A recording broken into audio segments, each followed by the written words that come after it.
Alors aujourd'hui, c'est la journée internationale de lutte contre la pauvreté. C'est un sujet qui est très important aujourd'hui en Europe dans la mesure où plus de 122 millions de personnes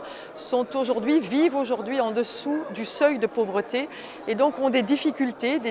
à se loger, des difficultés à se nourrir, des difficultés à participer à des loisirs aujourd'hui aussi. Et donc on doit vraiment travailler sur cette réalité-là. Les femmes sont plus particulièrement touchées par la pauvreté pour les raisons que vous connaissez, les discriminations à l'emploi, mais aussi les femmes qui sont dans des temps partiels ou encore les femmes qui sont chefs de famille monoparentales et dans les familles monoparentales, eh bien, la pauvreté est encore plus importante. Alors que faire aujourd'hui en Europe?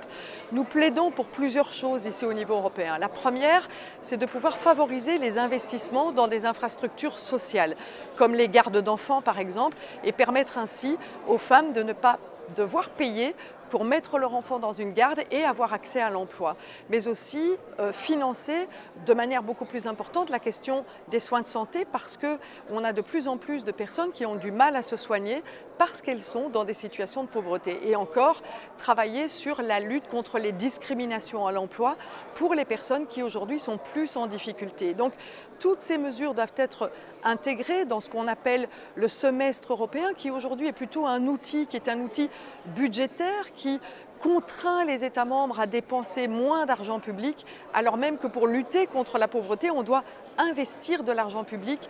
pour que ces personnes retrouvent leur dignité. On doit aussi investir dans des projets tels que la garantie jeunesse. Je le disais, les familles monoparentales avec des enfants sont dans des situations difficiles et donc donner la possibilité de venir soutenir des enfants qui sont dans des situations de pauvreté permet de casser le cercle vicieux de la pauvreté, c'est-à-dire que souvent, quand vous êtes issu d'un milieu défavorisé, eh bien, vos risques de rester dans ce milieu sont extrêmement importants et donc il faut